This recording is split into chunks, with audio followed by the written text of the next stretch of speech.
राम।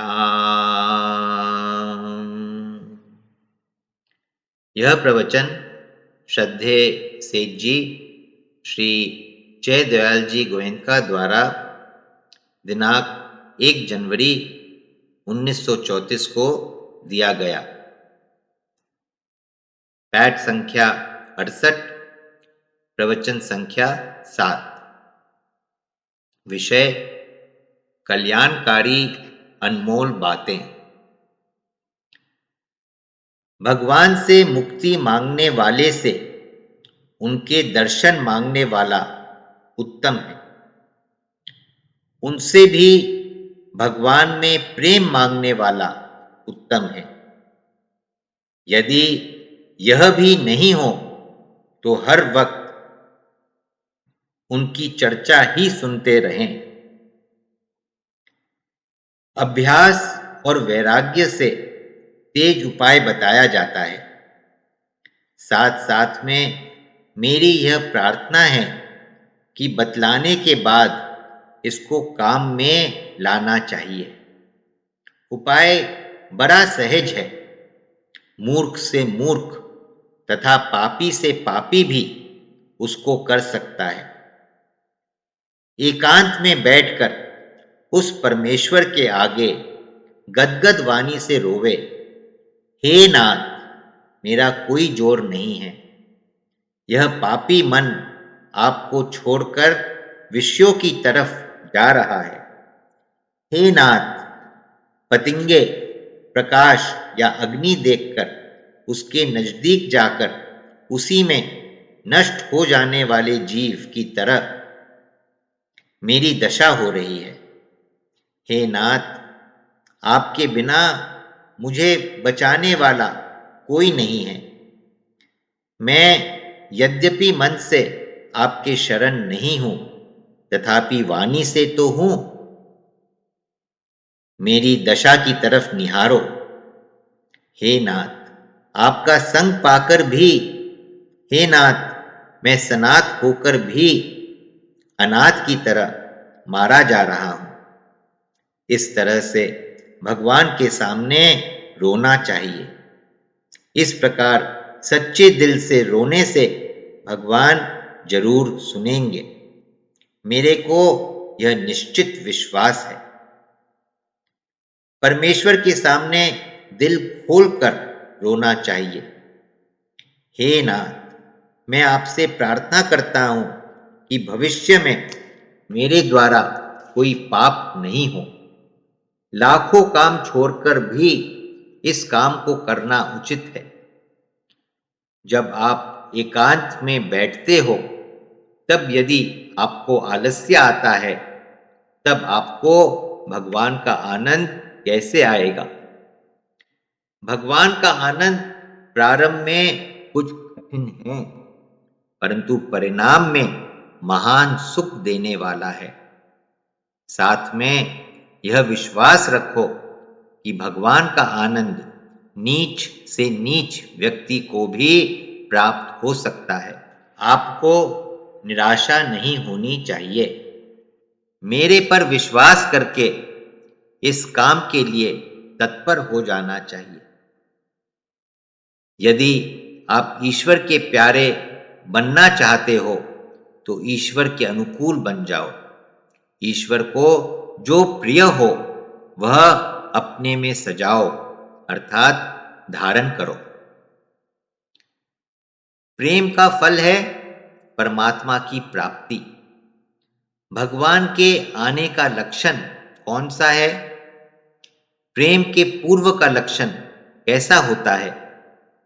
जैसे मछली जल के बिना तरफराती है, वैसी तरफन हो जावे।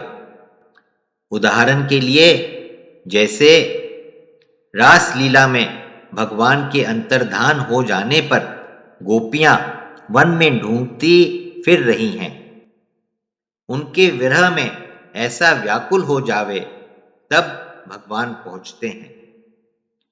जब साधक सच्चे दुख से परमात्मा के लिए विलाप करता है, उस समय भगवान आते हैं।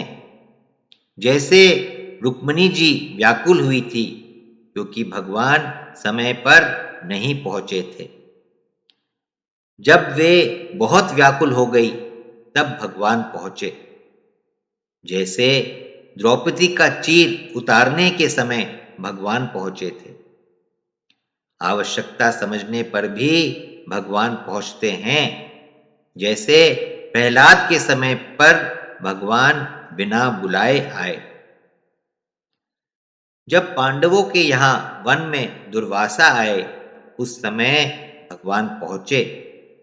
द्रौपदी से बोले, मुझे खाने के लिए कुछ भोजन दे। उनके द्वारा शाक का मात्र एक पत्ता खाए जाने से संपूर्ण विश्व तृप्त हो गया। जिनके बुलाने के साथ ही भगवान आ जाते थे उन पुरुषों को धन्य है। जिनके पुकारने से भगवान आ जावे वही भक्ति वास्तव में भक्ति है। भगवान के मिलने के बाद कैसे लक्षण होते हैं? उस पुरुष को अपने आप का ज्ञान नहीं रहता है। वह पुरुष एकदम अवाक हो जाता है। उसका यह भाव हो जाता है कि मैं तो एक महातुच्छ प्राणी हूं, क्या भगवान आ गए? उसको देह गेह का कुछ भी ज्ञान नहीं रहता है। उसकी नेत्रों की पलक नहीं पड़ती है। उसके नेत्र प्रेमाश्रुओं के कारण डबडबाए हो जाते हैं। प्रेम ही उसके नेत्रों से बहने लग जाता है। मुखारविंद शांत हो जाता है। उसके शरीर में रोमांच होने लगता है। वह मूर्ति की तरह निश्चल हो जाता है। उसको कुछ भी होश नहीं रहता है। वास्तव में सच्चा दिल हो, सत्संग के प्रति सच्चा प्रेम हो तो सत्संग करते हुए अभी रात निकालने में कुछ देरी नहीं लगे। हम लोग तो नकली प्रेम से ही रात निकाल देते थे। खड़गपुर में हम लोगों को रात की रात निकल जाती थी। नोट: श्रद्धेय सेठ जी बांकुड़ा रहते थे और कलकत्ता के बहुत से व्यापारी भाई उनका सत्संग करने के इच्छुक रहते थे। तब यह व्यवस्था की गई थी कि सेठ जी बांकुड़ा से खड़गपुर चले जाए और सत्संगी भाई कलकत्ता से खड़गपुर आ जाए, क्योंकि यह स्टेशन दोनों के बीच में पड़ता था। वहां रात भर सत्संग होता था। सुबह सब अपने अपने स्थान को चले जाते थे। प्रेमी का दर्शन भी पवित्र करने वाला होता है। कोई अपना मित्र है, वह जो बात कहता है उसे पहले अपने मन में सोच लेना चाहिए। सब प्रकार से भली भांति विचार कर लेना चाहिए। फिर उसके पालन के लिए कटिबद्ध होकर तत्पर हो जाना चाहिए। एक अच्छे महापुरुष का सहारा लेना चाहिए। वह कह दे कि सब कुछ त्याग दो तो उसी समय त्याग देना चाहिए। ऐसे एक महापुरुष का आसरा लेना चाहिए, भय से, शर्म से, चाहे जैसे भी लो। आप लोग इतने दिन से भगवत प्राप्ति के मार्ग में चेष्टा कर रहे हो, फिर भी विशेष फायदा क्यों नहीं होता है? क्या समय का दोष है? क्या संग का दोष है? क्या वैद्य अर्थात संत महात्मा भी फायदा नहीं बतलाते हैं? क्या आप स्वयं पथ्य अर्थात भगवत विषयक भजन ध्यान नहीं जानते हो? क्या घर के लोग कुपथ्य पाप या फालतू काम कराते हैं?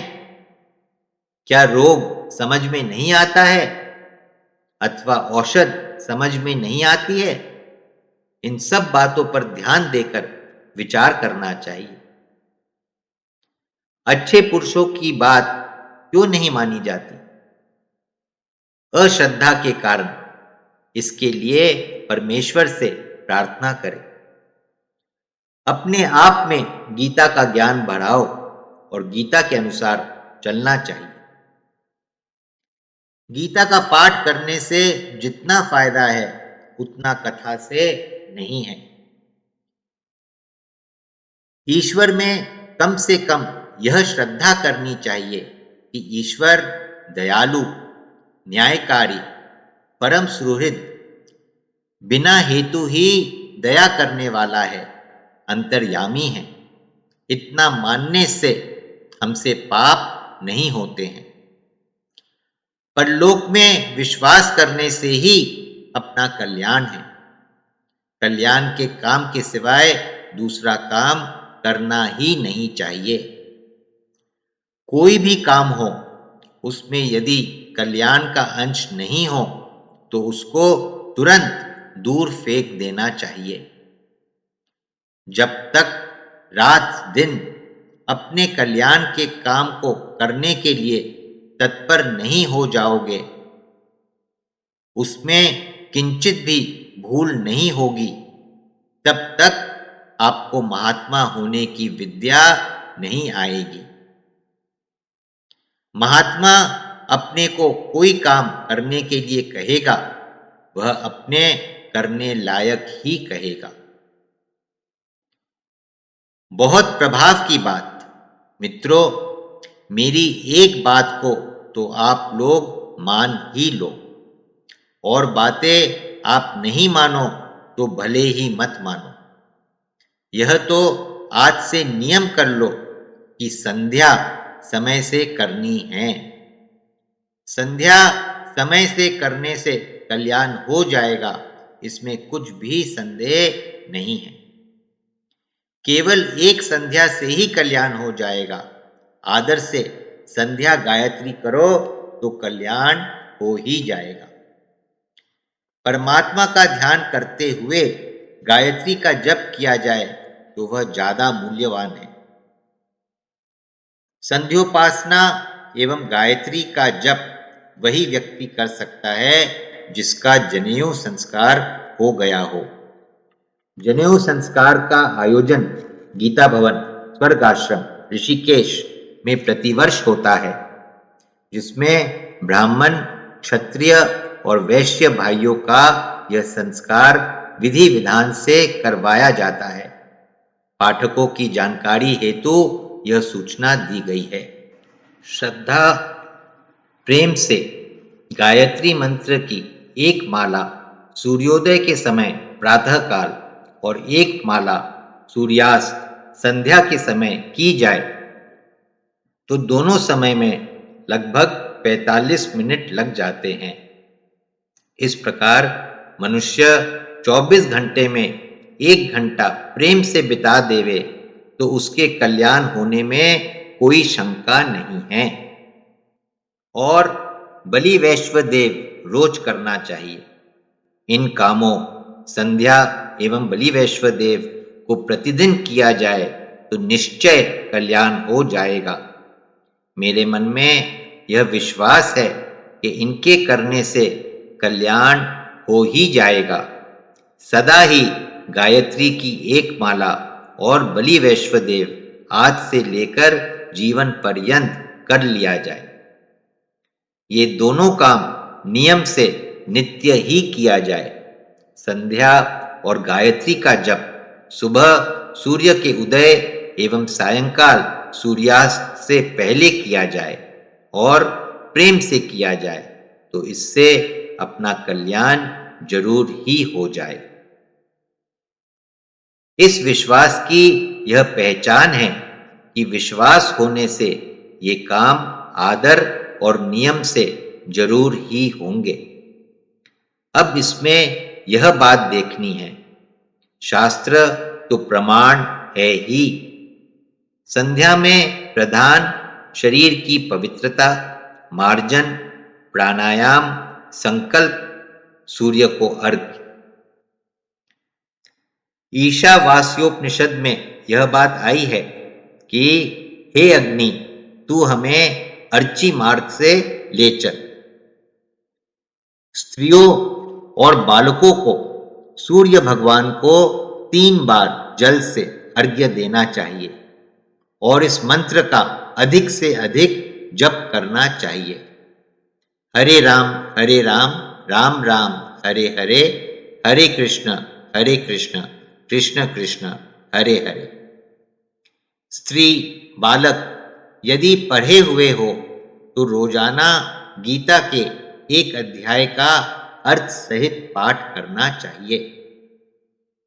मरते समय यदि गंगा जी का किनारा मिल जाए तो बहुत ही उत्तम है, नहीं तो मरणासन व्यक्ति को भगवान नाम सुनाना और उसके मुख में तुलसी एवं गंगा जल देना चाहिए।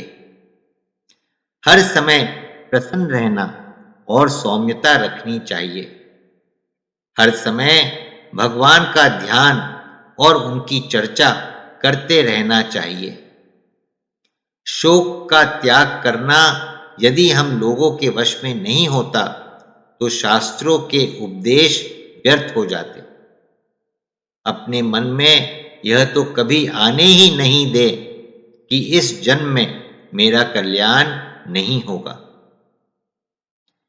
भले ही कितनी ही भारी चोट आवे, अर्थात सांसारिक हानि हो जावे अथवा किसी प्रियजन की मृत्यु हो जावे, तो भी भगवान पर यह भरोसा रखना चाहिए कि वे ही सब संभालेंगे। अब तो दौड़ो, इस भवसागर से जल्दी पार हो जाओ। जो काम करना चाहिए वह कर लो। आयु जो बीत गई सो तो बीत गई, अब तो बहुत चेष्टा से लगना चाहिए ताकि जल्दी ही बेड़ा पार हो जाए। सब भाइयों से प्रार्थना है कि संध्या गायत्री समय से करने से ही पूरा लाभ होता है। जो पुरुष आदर पूर्वक सूर्य की उपासना करता है उसके कल्याण में कोई शंका नहीं है। बलि वैश्वदेव करना अग्नि की उपासना है। इस दुनिया में सूर्य के समान कोई भी प्रत्यक्ष देवता नहीं है, अतः सूर्य की उपासना समय से और नियम से करनी चाहिए। महापुरुष जिस व्यक्ति के लिए कह दे कि यह मेरा है, उसका कल्याण हो गया। मेरा प्रियतम अत्यंत प्यारा वही पुरुष है जो मेरी बात को माने, यानी मैं जो सिद्धांत निश्चित कर दूं उसके अनुसार चले। जिन लोगों ने यह बात अपना ली है सो तो उत्तम है। यदि आप यह समझ लें कि मेरा काम पूर्ण हो गया है तो मान लो कि पूर्ण हो ही गया है। यदि यह मान लिया जाएगा तो हो ही जाएगा। यदि आप इसे कठिन मानते हैं तो यह कठिन रहेगा। यदि यह बात समझ में आ जाए कि अगले की, भगवान की अथवा किसी महापुरुष की यह मर्जी है तो उस काम को बिना सोचे करने लग जाना चाहिए। आग की खाई में भी कूदना पड़े तो कूद जाना चाहिए। श्रद्धा ऐसी हो जानी चाहिए कि इस खाई में मरने से मुक्ति है, इसमें प्रवेश करने से ही मुक्ति है। भगवान का ध्यान करने के समय निम्नलिखित प्रकार के विघ्न आते हैं। एक, मन उचाटी पैदा कर देता है, अर्थात उकटाहट, चलायमान, एक लक्ष्य पर स्थिर नहीं होने देना पैदा कर देता है। 2, बार बार आसन से उठाने की चेष्टा करता है। 3, और दूसरी जगह उठाकर ले जाता है। इसमें मन की बुरी आदत है, पूर्व जन्म के संचित कर्म आकर उठाकर ले जाते हैं। पाप कर्म और पाप कर्म करने की बुरी आदत से भी ऐसा होता है, अतः इनसे बचने का प्रयत्न करना चाहिए। साधक स्वतंत्र रहकर सावधान होकर चेष्टा करे तो उपरोक्त विघ्नों पर विजय प्राप्त कर सकता है। इस मन को जीतने के लिए ईश्वर का आसरा लेना चाहिए। ईश्वर की प्राप्ति में 4 विघ्न: 1 मांसाहार, 2 खर्चीला जीवन, 3 विद्या का मद अभिमान और 4 श्रद्धा का अभाव। 1 मांसाहारी व्यक्ति कभी भी सब जीवों में भगवान को व्यापक नहीं देख सकता है। मांस लोलुप व्यक्ति निर्दयी हो जाता है, इससे वह ईश्वर की दया का अधिकारी नहीं होता है। मांसाहारी का स्वास्थ्य खराब रहता है, जिससे वह भजन नहीं कर सकता है। मांसाहारी की चित्त वृत्तियां तामसिक रहती है, जिससे वह भगवान में नहीं लग सकता है। अतएव मांसाहार का सर्वथा त्याग करो। 2 खर्चीला और विलासी जीवन पाप का घर है। जो अधिक खर्च करता है और शौक मौज का सामान जुटाने में लगा रहता है, उसे दिन रात धन की चिंता में ही जीवन बिताना पड़ता है। कहीं भूले भटके सत्संग या अच्छे स्थान में चला जाता है तो वहां भी धन की ही बात सोचता है। अतएव सीधा साधा जीवन बिताओ और बहुत ही कम खर्च करो।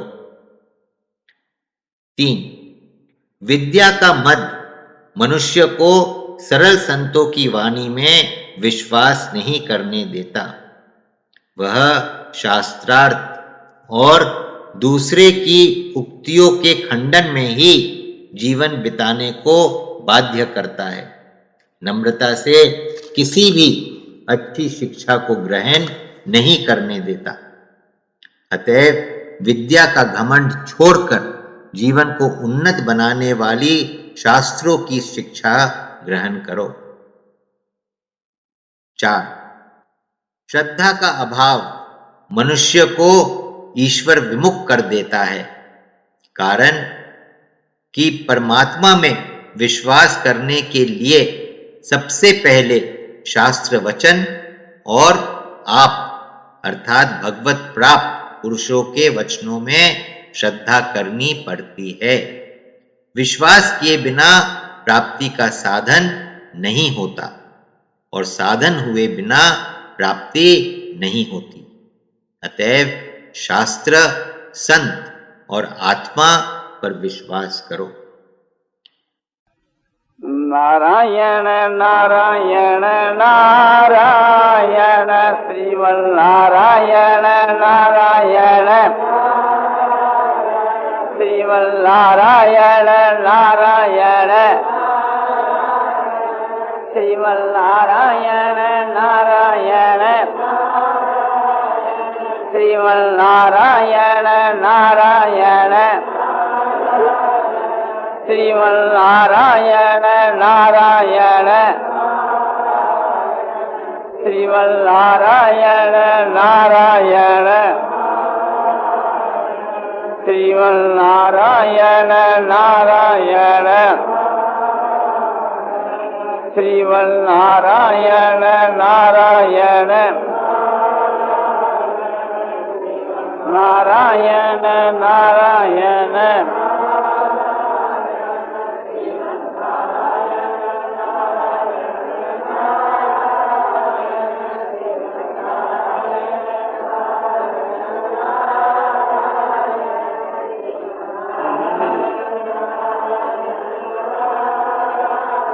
आनंदमय आनंदमय पूर्णानंद अपारानंद शांतानंद घन आनंद, अचल आनंद, ध्रुव आनंद, नित्य आनंद, बोध स्वरूप आनंद, ज्ञान स्वरूप आनंद, आनंद ही आनंद, आनंद ही आनंद, शांति शांति शांति।